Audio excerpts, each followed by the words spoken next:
入ったな。本気で殺しに来てるじゃないっすか。仕方ないっすね。挽回。観音開き紅姫改め。Salut les espadas. Aujourd'hui, on va parler du GOAT, Urahara. Enfin, plus exactement, de son Bankai.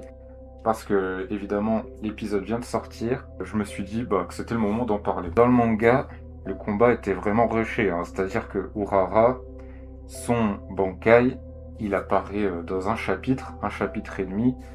Et ensuite, basta, il gagne. Il gagne. Vous avez bien vu comment il a fait pour se battre contre Askin Naklevar. C'est pas exactement Urahara qui gagne, voilà, il y a l'intervention de Grimjo. Mais voilà, à l'époque, c'était tout ce qu'on avait à se mettre sous la dent.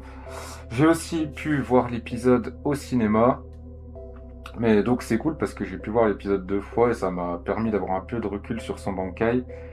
Donc, le défaut, je dirais, de ce Bankai, c'est le rush du coup.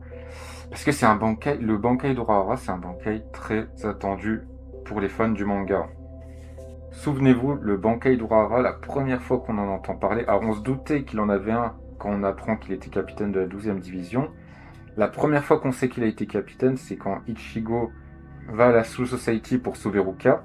Il fait la rencontre d'Ikaku, et Ikaku dit à Ichigo « Ah dis donc toi, tu te bats super bien, qui c'est qui t'a appris à te battre comme ça ?» Et Ichigo il dit c'est pas vraiment mon maître, mais bon bref, celui qui m'a appris à me battre, c'est Kisuke Urahara. Et donc là, Ikaku, il a une sorte de frisson, pour nous faire comprendre, la mise en scène essaie de nous faire comprendre que Urahara est quelqu'un de connu à la Soul Society, en tout cas son nom est connu, et même un lieutenant qui est là depuis visiblement pas très longtemps à la Soul Society a entendu parler de son nom. Ensuite, on voit dans la même scène l'image d'Urahara avec sa cape de capitaine. Et là, on comprend que Urahara était un capitaine. Et donc, par conséquent, alors à l'époque, dans le tome 10, on savait pas encore que les Bankai ça existait. C'est après que Ichigo il batte Kenpachi qu'on entend parler des Bankai.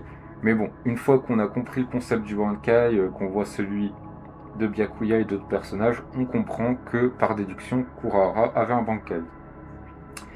Ensuite, au début de l'arc à Rancard, Chad, il se rend compte qu'il n'est pas du tout au niveau, donc il part voir Urahara, il lui supplie l'entraîner.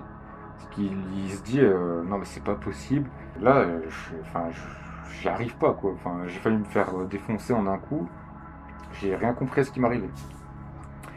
Et Urahara il lui dit ce qu'il te faut pour progresser, c'est que tu te battes contre un Bankai. Pour résister au Rancard, il faut que tu te confrontes à la puissance d'un Bankai. Et là, Urahara dit la fameuse phrase connue pour tout fan de Bleach qui se respecte, c'est quand Renji lui dit pourquoi tu le fais pas toi-même, parce que Urahara demande à Renji du coup d'entraîner Chad avec son Bankai. Urahara lui répond la célèbre phrase, alors je la dis de mémoire, c'est pas mot pour mot, mais en gros c'est ça, mon Bankai n'est pas fait pour entraîner les gens. Et là, alors là, à l'époque, c'était l'époque des forums, pas encore des réseaux sociaux, mais les théories sur le Bankai d'Urahara, à l'époque, cette phrase, elle a lancé un truc, mais laisse tomber, quoi. Bon, après, ça commence vraiment à dater, donc je me souviens plus des théories en question, et puis maintenant, le Bankai d'Urahara, on sait c'est lequel. Et donc, forcément, du coup, dans l'arc The Thousand Year Blood War, quand Urahara affronte Askin, et qu'il dit Bankai, franchement, laisse tomber le frisson, quoi. Si t'es un fan de la vieille époque, franchement, même si t'es un fan récent, si t'as lu le manga dans l'ordre, t'as attendu au moins une 50aine de tomes avant de voir cette scène. Et en épisode, t'as dû attendre au moins 200 épisodes aussi pour voir cette scène. Donc, ça fait quelque chose. Il y a un petit côté récompense. Contre Askin, Urahara, il utilise même pas son Shikai. Alors évidemment, vous pourriez me répondre que c'est parce que Askin, c'est un Stern Reiters. En plus, il fait partie de la garde royale d'Iwatch, que Urahara c'est quelqu'un de très intelligent et qu'il a conscience qu'il se bat contre quelqu'un de puissant. En plus, Yorichi s'est fait battre par Askin juste avant. Ichigo s'est fait battre par Askin. Urahara, il est pas bête, il sait que là, s'il veut survivre, il faut passer en mode Bankai direct. Donc, En vrai, le fait qu'il utilise son Bankai direct et pas son Shikai, ça me choque pas. Mais, je vous ai déjà dit ça dans d'autres vidéos, mais Kubo, pour moi, c'est un auteur qui aime bien prendre son temps. Je veux dire, Kubo, à chaque début de chapitre dans le manga, il te montre ce qui s'est passé à la fin du dernier chapitre. Il redessine même la scène identique, mais d'une autre manière, avec d'autres angles de vue et tout. Donc tu vas pas me dire que c'est la mise en scène de quelqu'un qui est pressé. Donc, je veux dire, ça coûtait rien de voir Urahara essayer d'utiliser un bouclier ou une autre attaque de Benihime. Mais bon, je vous l'ai dit, ça me choque pas trop qu'Urahara passe direct en Bankai contre un gars de la garde d'élite d'Iwatch. Mais n'empêche, c'est dans le manga, on avait quasiment rien à se mettre sous la dent. Le Bankai était vraiment très rapide. Enfin, vraiment, on le voit 20 pages, quoi. 20 pages. Pour vous dire, il y a même un moment dans le manga où Urahara saute et on voit en fait dans le ciel un petit fil qui suit son pied. Moi, dans le manga à l'époque, j'avais pas fait attention. Hein. Ah ben, justement, au cinéma, dans l'interview de Kubo, les animateurs, ils ont dit qu'ils avaient remarqué ce petit fil et ils ont demandé à Kubo ce que c'était. Et il leur a expliqué qu'en fait, c'était des espèces de... Les fils qui servent à guérir Urahara, en fait, ils lui servent aussi à se déplacer hyper vite, un peu comme des rails. Et du coup, le staff de l'anime, ils ont eu une idée super cool. Ils s'en sont servis de ces espèces de fils, de rails, pour qu'Urahara surfe dessus pendant qu'il se bat. Et ça, c'était vraiment cool. Dans l'anime, ils ont fait des ajouts à ce niveau-là. Et ça donne des chorégraphies, mais laisse tomber, quoi. Franchement, des super chorégraphies de combat. C'était vraiment très beau.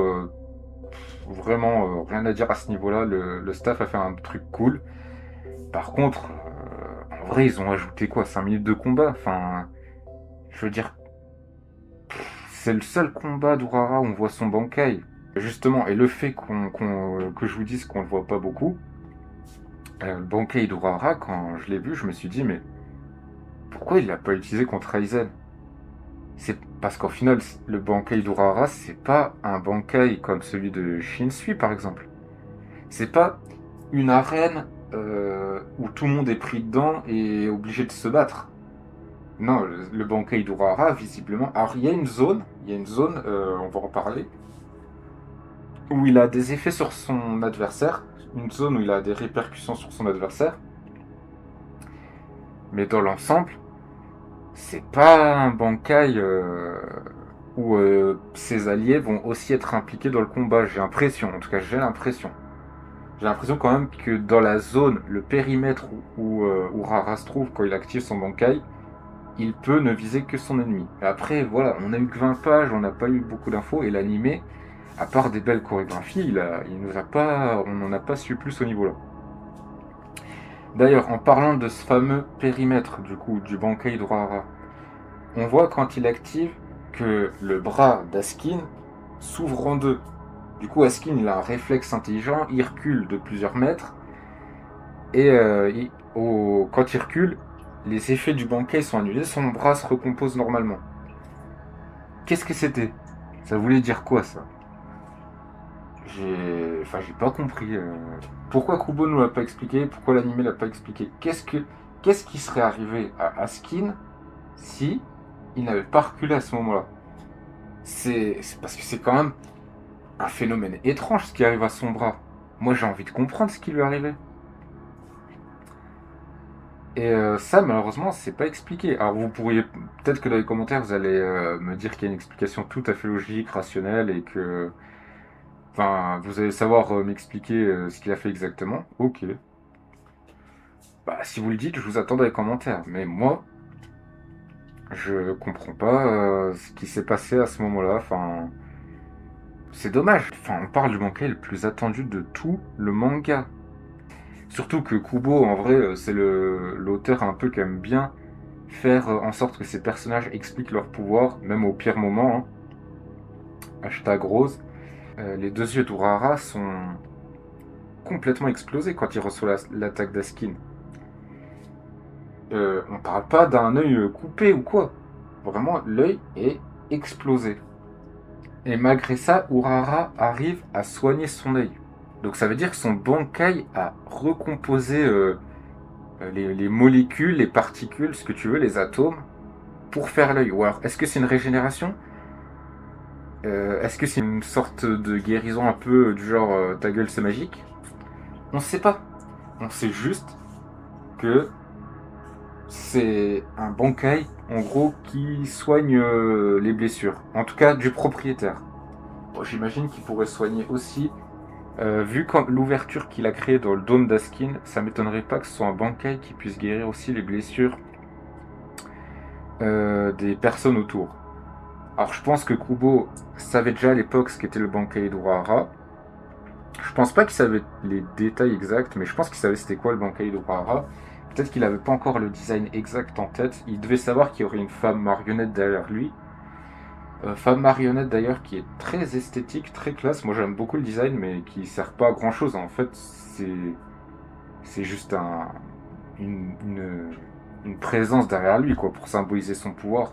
D'ailleurs, dans l'anime, l'apparition de la marionnette, c'était vraiment hyper stylé, le côté je rampe en mode film d'horreur. Et ça aussi, dans l'interview, j'ai apprécié que les animateurs, ils expliquent pourquoi ils ont fait ça. Soit au niveau du pouvoir, ça apporte rien. Alors j'imagine que les fils qu'Urahara utilise, ils sont créés par cette marionnette. Mais c'est pas... Enfin, je veux dire, c'est pas instant de la marionnette comme dans Jojo Bizarre Adventure, quoi. C'est pas... La marionnette, elle va pas se lever et mettre des coups d'épée. Donc, c'est... Enfin, voilà, moi, je trouve ça... Enfin, je trouve que c'est beau, mais je vois pas ce que ça apporte de plus. Enfin, je trouve que le Bankai d'Urahara, il est cool, mais il est un peu frustrant parce que tu vois qu'il peut faire plus que ce qu'on nous montre.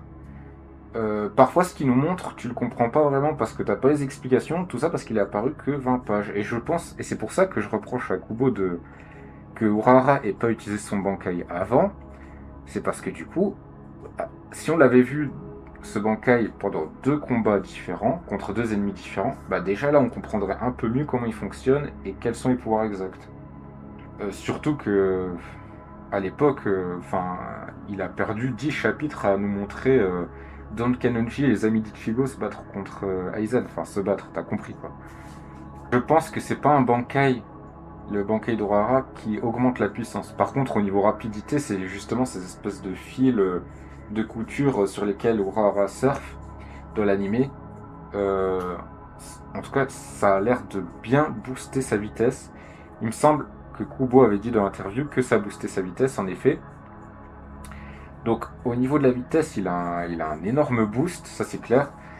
J'ai pas l'impression par contre que ça booste sa puissance, on dirait plutôt que c'est sa puissance à lui, enfin celle qu'il a accumulée avec les années d'expérience et d'entraînement, c'est sa vraie force, c'est ses vraies capacités d'épéiste, de sabreur qui sont mises à œuvre dans le combat. Donc moi j'ai juste l'impression que son Bankai lui permet d'être plus rapide, de guérir, de faire des trucs chelous du genre couper le bras en deux, des trucs comme ça, recomposer les membres, mais c'est pas... on dirait que la puissance qu'Urahara utilise contre Askin, c'est clairement sa propre agilité, sa propre expérience et ses propres capacités qu'il avait déjà en Shikai. En tout cas, c'est l'impression que j'ai dans le combat. J'ai pas l'impression qu'Urahara devienne plus fort, j'ai l'impression que c'est déjà ses capacités naturelles, mais sauf que là, il peut mieux les exploiter, mieux les utiliser. Byakuya aussi, par exemple, j'ai pas l'impression que son Bankai le rende plus fort. Son Bankai lui permet de faire plus d'attaques cheatées, d'avoir plus de pétales de rose au niveau de Senbon Sakura, mais tu vois bien, Byakuya il le dit lui-même, normalement Ichigo, son Bankai ne booste pas sa vitesse. La vitesse que Byakuya utilise quand il se bat, c'est la vitesse qu'il a accumulée avec ses entraînements. Les Bankai qui boostent vraiment la puissance, c'est plus des Bankai comme celui d'Ichigo, de Renji, de Kenpachi. Voilà, c'est des purs Bankai faits pour le combat, qui n'ont pas de pouvoir spécifique. Urahara, lui, il a déjà plutôt pas mal de bonnes capacités en combat. Et enfin, dernière chose, alors ça c'est pas vraiment lié à Urahara, mais les zombies qui apparaissent, que Mayuri a fait renaître, les Privaron Espada, les Arrancar que Mayuri a zombifiés, ils ont aussi sur le visage les mêmes traces de couture que le Bankai d'Urahara. Donc voilà, je sais qu'il y a beaucoup de gens qui pourraient se dire, en voyant ça, que c'est peut-être Urahara qui l'a aidé à les zombifier. Sincèrement, je pense pas du tout. Parce que entre Mayuri et Urahara, déjà, il y a toujours eu une sorte de rivalité. Je pense aussi qu'Urahara, même s'il est pas net, est moins malfaisant que Mayuri. Donc je pense pas qu'il aurait zombifié ces personnages. En tout cas, s'ils les avaient zombifiés, ils les auraient pas laissés entre les mains de Mayuri, ils les auraient laissés garder leur indépendance, je pense. Donc, et je pense que Mayuri n'aurait jamais laissé de toute façon Urahara l'aider pour créer des zombies. Il est beaucoup trop fier pour ça aussi. Et aussi, comme Mayuri a récupéré les corps des Arrancars dans le laboratoire de Zayel, je vois pas pourquoi il aurait partagé ça avec Urahara. Clairement, Mayuri, c'est quelqu'un qui veut surpasser Urahara, qui a un énorme ego. Donc je pense juste que c'est Kubo, enfin au bout d'un moment, un mangaka de sa carrière, on retrouve un peu des mimiques dans ses dessins. Et je pense que c'est juste ça, voilà. C'est pas une critique. Dans Dragon Ball aussi, il y a certaines choses qui sont toujours dessinées de la même façon. Dans Naruto aussi, par exemple dans Naruto, t'as toujours des bandages pour faire des tuyauteries, t'as toujours des bandages à droite à gauche sur les corps des personnages, mais c'est juste pour faire un peu de design, ça veut pas dire quelque chose de spécifique. Si tu vois un personnage avec des bandages, il va pas être lié à la tuyauterie de Konoha. Ah, dernière chose aussi, Urahara, je viens de le remarquer, alors j'ai peut-être la mémoire qui me fait défaut, mais il me semble que c'est le seul personnage dans les hors-séries sur les Zanpakuto dont on ne voit pas le Zanpakuto. Vous savez l'arc de la rébellion des Zanpakuto. On voit le Zanpakuto de Rukia, de Renji, etc. Et par contre, celui d'Urahara, on le voit pas. Alors, je me demande si c'était pas pour ça aussi que la marionnette Benehime qu'on voit derrière Urahara, c'était pas aussi pour nous montrer à quoi ressemble son Zanpakuto. J'ai l'impression que c'était plus pour ça. Mais encore une fois, je trouve que c'est très stylé, très théâtral ce Bankai. Esthétiquement, je le trouve très beau, je trouve les capacités intéressantes, mais c'est un Bankai frustrant parce que tu vois pas tout ce dont il est capable et tu sens qu'il peut en faire clairement plus. Et je trouve ça dommage. Donc c'est pour ça que je suis critique, que je suis un peu dur. Je pense sincèrement que Kubo pouvait aller plus loin au niveau de ce Bankai.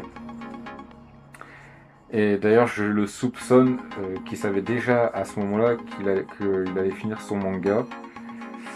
Parce que c'est vrai que le combat, quand j'y repense, il est vraiment, vraiment rushé quand même. C'était Toki. Dis-moi ce que tu as pensé de cette vidéo et si tu veux que j'en fasse d'autres. Et puis on se dit à la prochaine. Salut!